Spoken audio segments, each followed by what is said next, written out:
television and a doctor emailed in and said, there's something happening with Claire's neck. So, yeah, look, not a doctor exactly, a woman from the Australian Thyroid Foundation. Right. Wrote in and said, does Claire realise she has a potentially very serious thyroid condition? And I know that the way I hear the story back now, people have gotten the impression that it was diagnosed on television, and in fact it wasn't, because I'd found out 5 years earlier that I had it, and my dull old doctor had gone, oh, we'll cut it all out. You'll be on medication for the rest of your life. Oh, and there might be some damage to your vocal cords. And I was like, all right, thanks. See ya, and never went back. I was like, for 5 years. I'm just not going to do anything about it. That'll be fine, right?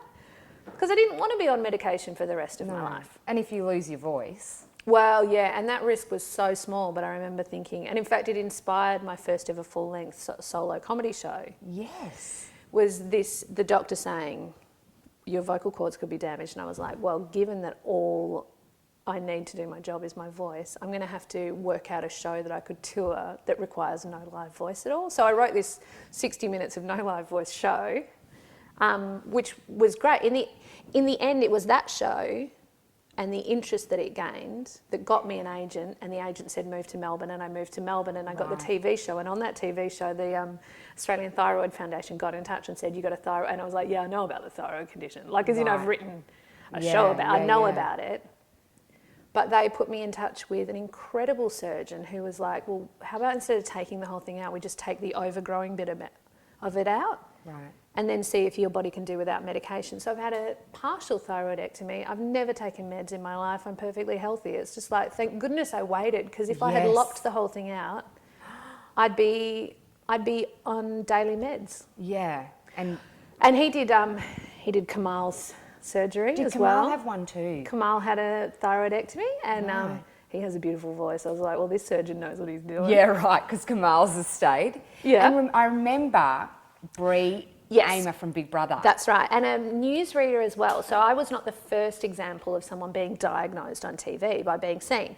Brie's story is so much more amazing than me, because she was doing Big Brother Up Late with 2 other panellists, and she was sitting with them on her right, which meant she had to turn and talk to them. And she had a tumour, like as in it was cancer. It properly needed to be addressed. She was never going to see it looking in the mirror. It was only visible when she turned to the side. Imagine if she'd been sat on the other side of the panel. No one would ever have seen it. Wow. So yeah, the TV station got contacted. She went to a doctor. She got this tumour operation. She was so lucky. And the story is much better than mine. And so mine was them going, oh, let's save another girl. And it was like me going, oh, well, actually, technically, it's just me being lazy. I was just being a chicken and didn't get a cut out. I didn't know about it. But yours wasn't dangerous. Mine was not dangerous. Right. No, it was just slowly growing. And my, and it made me realise that if people are looking at me on screen and being concerned for my health, it might have gotten a bit fat and ugly. Yeah. I was like, maybe it's time to, and you know, like, yeah, you don't need to be very vain to go, maybe a giant throat growth is ugly. Yeah. So I got it cut off, and yeah, I really, it was good. I was just so lucky that I waited, I think. Yeah, God, yeah.